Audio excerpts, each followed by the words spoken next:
दोस्तों देखिए, पिछले कुछ दशकों से इंडिया की पॉलिसी थी लुक ईस्ट पॉलिसी, जिसे अभी कुछ समय से इंडिया ने चेंज करके अब कर दी है एक्ट ईस्ट पॉलिसी। यानी कि इंडिया अब ईस्ट साइड के देश जैसे कि आसियान कंट्रीज के साथ अपनी कोऑपरेशन बढ़ाने की कोशिश कर रहा है और इसके लिए सबसे इम्पोर्टेंट कंट्री है म्यांमार। और अच्छी बात यह है कि म्यांमार इंडिया के लिए एक फ्रेंडली कंट्री है। इंडिया और म्यांमार बहुत ही लंबी बॉर्डर शेयर करते हैं और म्यांमार और इंडिया के बीच रोड कनेक्टिविटी भी है और इसी वजह से आज के दिन में इंडिया म्यांमार का ट्रेड $2 बिलियन के आसपास है और ये आने वाले टाइम में कुछ प्रोजेक्ट के कंप्लीट होने के बाद और भी बढ़ेगा। अब दोस्तों अगर हम बात करें लेटेस्ट अपडेट का, तो इंडिया ने अपनी एक सबमरीन यानी कि INS सिंधुवीर को म्यांमार को लीज पर दी है। यानी कि म्यांमार इंडिया की सबमरीन को कुछ सालों के लिए रखेगा और उसके बदले में वो इंडिया को कुछ पैसे देगा और जब भी वो कुछ सालों का कॉन्ट्रैक्ट खत्म हो जाएगा तब वो सबमरीन वापस इंडिया को दे देगा और अगर फिर से दोनों कंट्री चाहे तो इस कॉन्ट्रैक्ट को रिन्यू भी कर सकते हैं।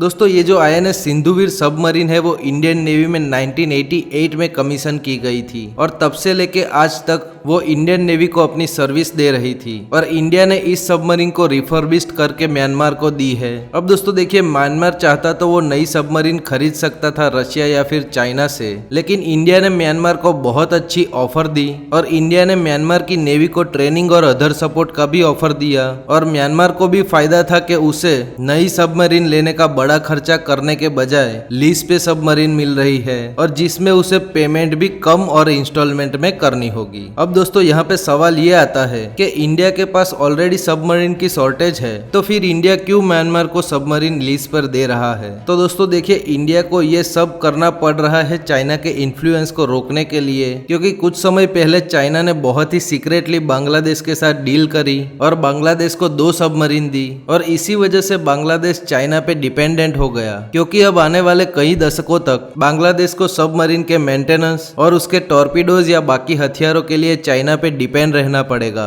और अगर म्यांमार भी चाइना के साथ ऐसे ही कोई डील करता तो इंडिया के 2 नेबर कंट्रीज जो कि इंडिया के लिए बहुत इंपॉर्टेंट है वो चाइना के इन्फ्लुएंस में चले जाते और इसीलिए इंडिया ने अपनी एक सबमरीन INS सिंधुवीर को म्यांमार को लीज पर दिया।